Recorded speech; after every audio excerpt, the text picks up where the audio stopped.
Welcome to the fourth episode of This Week in the Metaverse. It's Matthew here with Yon, and we're here to break down three key items that we found newsworthy in regards to shaping the future development of the Metaverse, and broadly topics on which we feel we can add a unique perspective given our backgrounds and expertise.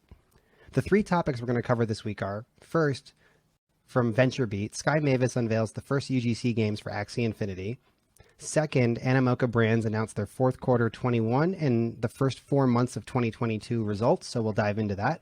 And then lastly, this is quite interesting, because it takes us back to our conversation with Mark Petit from season 1, but Gala Games, their Grit Battle Royale game will be the first Web3 game on the Epic Game Store, and that's from Gala themselves. So quite some interesting topics to dive into. Before we do, we have a short announcement from our friends over at Roundhill Investments.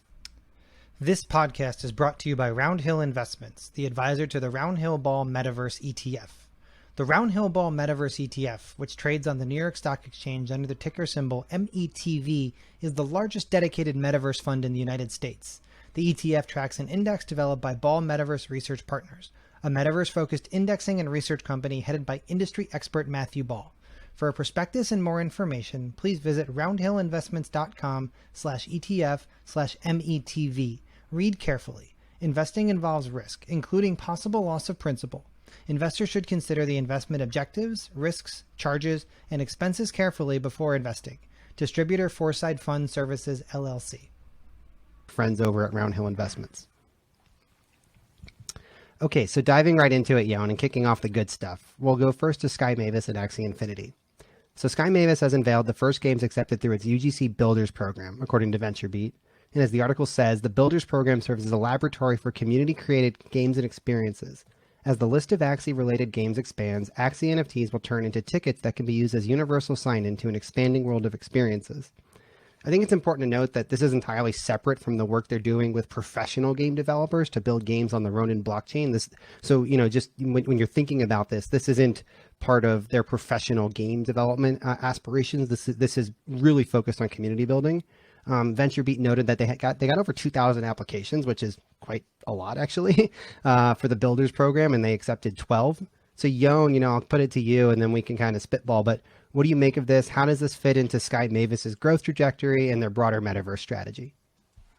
Yeah, I think it's kind of I think it's interesting. Let's start with that. And it's almost like it's their UGC play in a way, right? They want to bring community members, and I know they've made it exclusive to, about 12 teams that got accepted. But I think what's important is that all the other people who were not accepted can still build on top of the Axie Infinity ecosystem as long as they abide by the sort of terms and conditions and brand guidelines and so on and so forth. So obviously there's an interesting play. It almost feels like taking a bit from the playbook of Riot Games with Riot Forge and what Riot has been doing on top of League of Legends.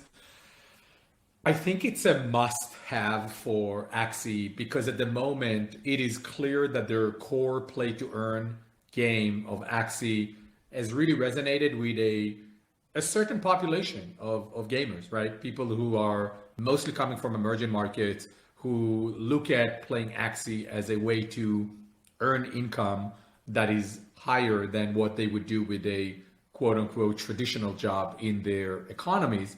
And so I think alongside the UGC play and what you've mentioned, that they are unrelated to the Builders program, they also work with established developers and indie studios and so on and so forth.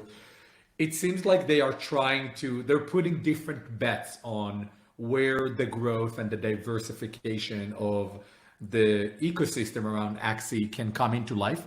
And I think there's another layer, which is they are integrating the developers, either the professional or these more like hobbyist or individual UGC creators. It's also integrated into another very important piece of Axie's ecosystem or Sky Mavis, which is the Mavis hub for all the game. And then there is also the Ronin blockchain, which all the games are running on that blockchain. And so I think they're really spending time and effort and capital in putting multiple bets that would really inject life and activity into their ecosystem. If it's the chain or the Mavis hub, ultimately bringing more diverse audiences into Axie's ecosystem, because I think that's kind of the biggest risk that Axie Infinity has, is the fact that it's a very niche use case. And I don't want to get too bogged down into the details of that discussion, but I think there's a lot of people who believe play to earn is the next mobile free to play. And I never bought into that. I don't think that's a real possibility. I subscribe to a worldview where majority of the people who play games still want to play for fun, not to make a living. It's entertainment. It's almost like people are going to change their job and go make movies because they want to make movies. Like, playing games is fun, is entertaining, it's inspiration, it's an opportunity to give you a different type of reality. And so again, going back to what I mentioned earlier, I think it's incredibly strategic for Sky Mavis as a company to ensure that the core play to earn game of Axie Infinity becomes a smaller portion of their ecosystem. And I think that's why we're seeing all of these different multiple bets. Is the Builders program going to move the needle? I don't know. Definitely not economically, but it's all part of the different bets they need to make to build and expand and ultimately reach more hearts and minds around the world. I agree. And I think, it also harkens to something we've talked a lot about, which is the whole concept of building IP with NFTs in the metaverse. And it's something that, stay tuned for our next episode of Into the Metaverse. We went deep into the creative side of creating IPs and NFTs. That's the teaser I'll give. But for them, right? For these Axies to really have value and utility beyond one game, they need to build it out. We're seeing Yuga Labs doing the same thing, right? They're building out. At least they said they're going to build out games and a metaverse platform of some sort for those PFP NFTs. For these things to really have value and to yes, you can buy and sell them, whatever, but they don't have value unless they're actually usable in other stuff beyond the one thing. And so, building out the ecosystem and the universe around what they've already built. A lot of these companies raised a lot of money in the last several months and over the last year or so. Those valuations don't make sense unless they can execute on this. And I agree with you, in terms of the money, the UGC part isn't as big as what they're doing with professional developers, but I think it's still important for community building, keeping people engaged. These community builders also tend to be, very active on like Twitch and Discord and things like that. That's not unique to Axie. That's you see that on Roblox, you see that on Fortnite, everywhere, right? So, they also tend to build communities around themselves. And so you get those social viral loops that we talked about with Craig Donato in season 1 and how that's been so good for Roblox. That's how you build that. And so for them, they know that they had a flash in the pan, a hit, but how can they sustain rather than just fade away like so many do? And this is a big part of doing that. And one more thing is that I think it's, if we look at some of the details of the Builders program, I mean, there's a lot for them to prove. But you're looking at a grant of $10,000 in grants for each of these projects, which is, I mean, it's negligible, right? And so it makes you wonder what is that purpose? How much scale they really want to drive here? And so I think the jury is still out, and also the jury is still out in terms of what exactly those more serious projects with, as they kind of describe it. Most exciting game makers in the world, from indie to AAA studios. I think I'm really curious to see what does that entail, what type of games are going to be built inside the Axie Infinity ecosystem, or is it broadly more in the Sky Mavis world? And so, but look, it's great that they're making these bets. It's great that they're putting money into the community and inspiring more game creators. We obviously know that this is a massive trend for the near term, anywhere from what Roblox is doing to Rec Room to VR Chat to Core.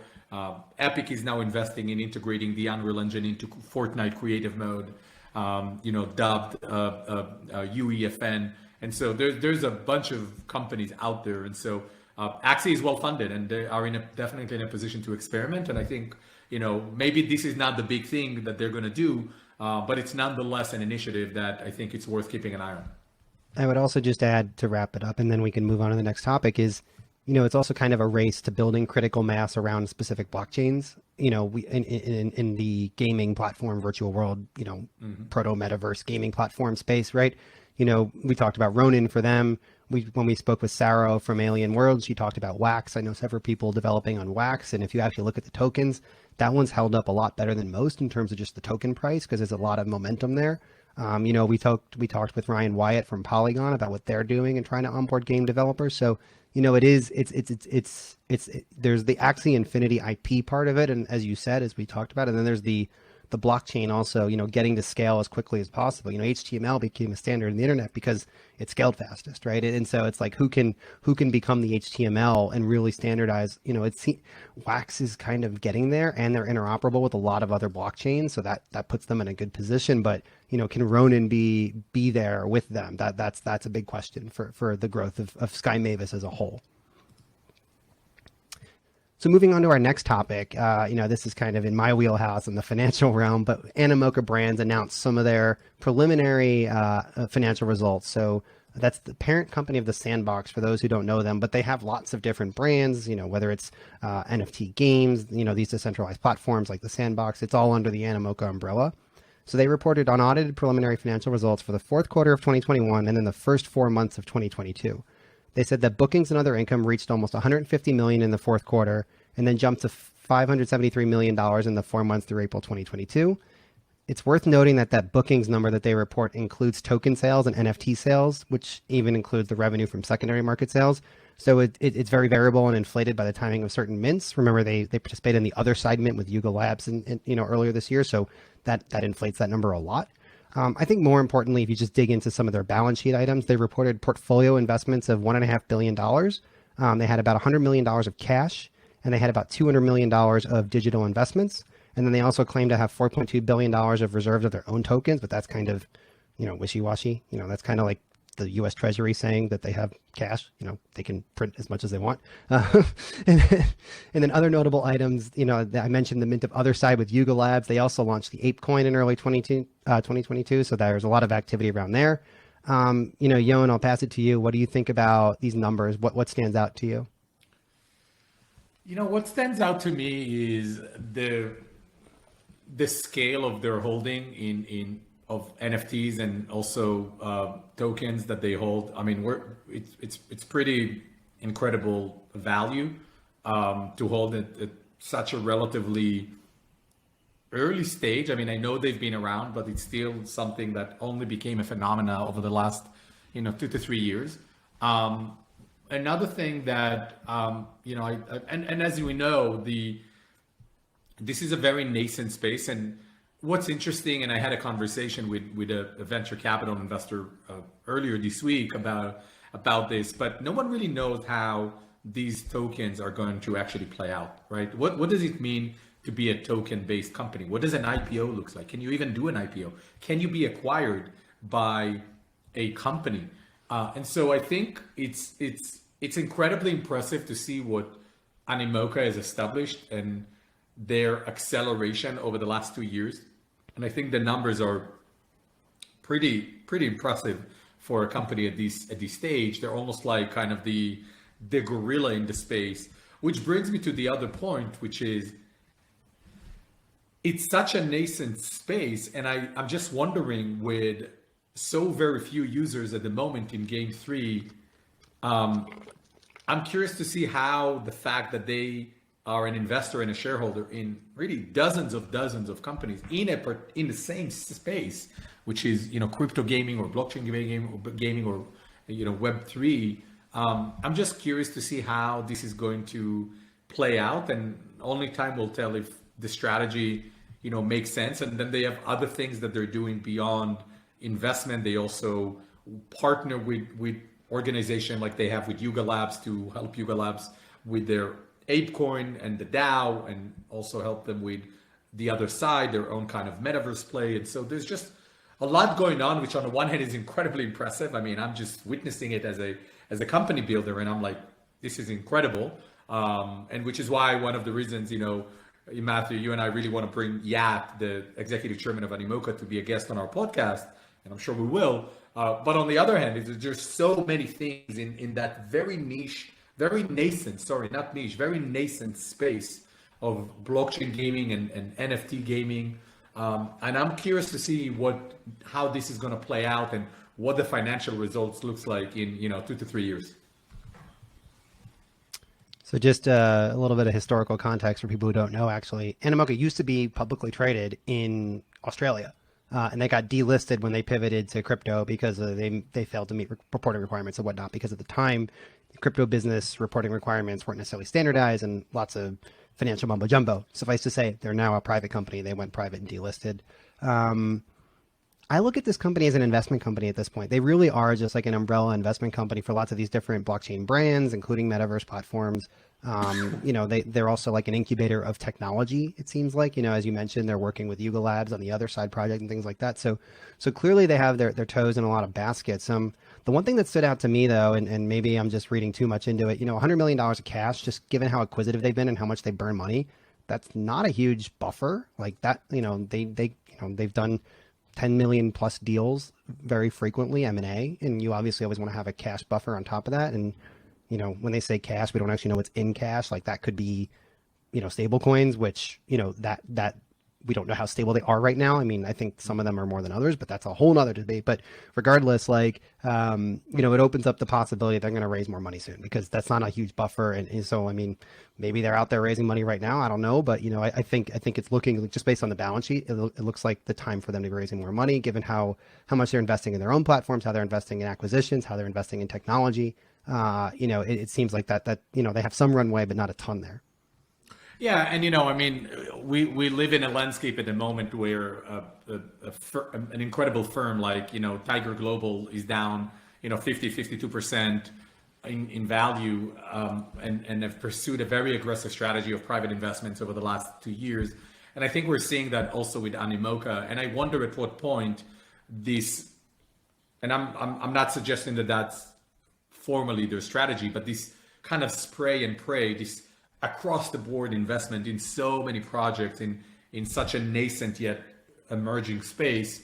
I'm really wondering, given the economic uncertainty in the markets at the moment, how much can they continue and raise millions of dollars more before really showing a certain successes. Obviously, the Sandbox, which is, I think they refer to it as a subsidiary, even though in and of itself, it's a venture-backed business, so I don't know how much ownership Animoca has in the Sandbox, but obviously Sandbox is a major holding that Animoca has and continues to grow and have more presence in the market and more brand deals and so on and so forth. But I think to your point, to be seen how scalable this model of Animoca as an investment firm, especially in light of the uncertainty of the macro environment. But nonetheless, they are an investor in some of the most promising projects in Web3, which is a testament to their not only being so early in the market, but also their ability to execute across multiple fronts and multiple verticals in Web3 at the same time. I mean, we've seen it in like the traditional gaming market, right? If you look at like the aggregators like Embracer, Stillfront, Enad Global 7, they're all traded in Europe. I mean, those are fantastic growth stories until they run out of things to buy. and then they run out of things to buy and there's no organic growth because they can't grow organically. Now, I think that what Animoca is doing is a much more nascent business stage, as you said. So there's a lot of organic growth ahead of them. This isn't like the mobile games market, which is largely saturated and you just have to keep buying stuff. But still, it's a very tough model to keep going unless you can find organic growth. And so that's going to be difficult for them. If they lose one of the growth levers, if they lose the ability to acquire because the market's gotten a little tumultuous, then it's just going to be the onus is more on the organic side to grow, which I think, again, there's still a lot of runway, but it's always nice when you have, two pedals driving growth and not just one. Indeed. And cool. So with that, we're going to switch to our last topic for today, which, as I mentioned in the intro, this kind of harkens back to our conversation we had in season 1 with Mark Petit from Epic Games, but Gala Games has announced that Grit, their battle royale, their cowboy western battle royale game, will be the first Web3 game to launch in the Epic Games Store, bringing it to a combined total of more than 200 million players across the Epic Games Store and Gala networks. When we talked with Mark Petit in season 1, we asked him about their view on Web3 games and blockchain and crypto and, their stance on it. And this was Tim Sweeney, and he kind of relayed, the view of the whole company is that it's not their position to regulate and be deterministic about which technology is the best, in terms of gaming technology. They just want to have a distribution channel. I mean, that was at the time that Steam was out there, saying we don't want blockchain games on Steam. So, clearly they were kind of, they weren't taking a line in the sand, but they were kind of just saying, look, we're not going to be deterministic about this. We're going to look at the actual product and see if it fits the storefront. We've also talked about easing the on-ramps to Web3 and making these games and experiences more approachable to the average gamer and consumer, because, right now, getting into crypto games, Web3 proto metaverse platforms, it requires syncing a wallet and having different coins and And, for crypto natives, that is something that's normal. For the average consumer, that's way too complex. And so I'm also curious to see what this looks like in terms of the onboarding process from the Epic Game Store perspective, because if they can really streamline that process, and if they have a better way to onboard people than sync up your wallet, go buy 6 of our different tokens, and then each of those tokens is a different thing, I think they might have something real. I think it's, first of all, for context for our listeners, Gala Games was founded by one of the co-founders of Zynga, and he has been one of the early trailblazers of gaming, in Web3 and crypto, with Gala Games, which is essentially also, they have a token, and it's a network of games that they build within their ecosystem, and I think also inviting other developers to build in their ecosystem. I think it's super interesting for one particular reason that I have in mind, which is Epic Games and Fortnite. I mean, it's one of those beacons of mainstream gaming, right? With the Epic Store growing in importance, and on the other hand, you have Gala Games, which is a Web3 blockchain gaming organization. We're still at that very nascent stage where there isn't really a merge and a bridge mentally, philosophically, and even functionally between, quote unquote, traditional gaming, if it's AAA or mobile, and between blockchain. And here we have this piece of news where a major Web3 company, gaming company, is going to release a essentially AAA game on the Epic Store, with Epic being, such a phenomenal institution in the world of mainstream gaming. And so I'm really curious to see. Of course, I'm intrigued by the fact that this is happening. I think it's great, even if it's not successful. Just the fact that it's happening, and we're starting to see these bridges coming together, and the fact that Epic is doing a formal partnership and bringing a Web3 quote unquote game into the Epic Store, I think it's fantastic. It's fantastic for the space. It's great to see experimentation, and to be honest, kudos for the Epic Games team for being open and interested in pursuing this experimentation. However, I am really curious to see, what does that actually mean for users, and are we going to see this as a gateway potentially for quote unquote normal gamers coming into Web3? And are we going to see Web3 gamers who are mostly enchanted by, acquiring tokens and play to earn and owning your assets and flipping NFTs? Are we going to see that evolving into a new type of hybrid gamer that is really feeling intrigued and comfortable in playing games that are at the intersection of the world we have today and the world that we might have in the future? And so to me, this is a huge experiment which will really shed a light on the possibilities of integrations between, for lack of a better description, Web 2 and Web 3 entities. And I hope it's going to be successful, because I think it's going to be important for the space and for more experimentation to happen in the future. And so I'm rooting for this, for the project. I'm rooting for the partnership. I'm waiting eagerly to, to play and see. And most importantly, I'm interested in seeing how the community and the audience is responding. And I think hopefully there's going to be a successful game, and not less important, a successful sort of PR from the community that really encourages more collaboration of that nature and more Web3 gaming getting closer to integrate with mainstream entities, if it's Epic and Roblox and Unity and other platforms. Yeah, we saw Roblox talking about, NFTs as a promising way to, bridge interoperability on their last earnings call. That kind of came out of nowhere, because for a long time they were saying, interoperability is cool, but we have so many things to tackle first that's like down the list, and now they're there. So that was quite interesting to hear that change of pace. We talked about that with Mark Petit. We talked about that with Mark Witten from Unity. Everyone's kind of on the interoperability train, and everyone sees value in NFTs as a way to do that. But I still think that, like, for game makers particularly, there's kind of this existential crisis with NFTs because of the financialization of it, and because of the way that we have these play to earn games. The incentive is to make as much money as you can and get out. And that's horrible for building a live service game economy where you're trying to have balance and trying to keep people in and keep people engaged, when the entire motivation is eventually to exit before prices crater.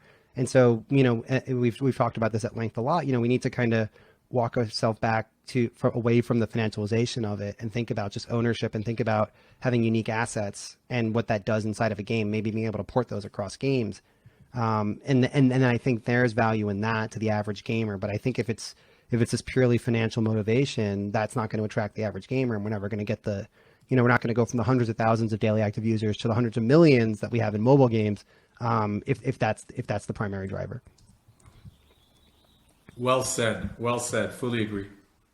Cool. And so with that, we'll wrap up this episode of This Week in the Metaverse. Again, this is episode 4. Stay tuned for, we have a blog post coming out this weekend looking at the EA M&A merger saga. And then we have another episode releasing next week on Tuesday, looking again at the IP in the NFT metaverse world.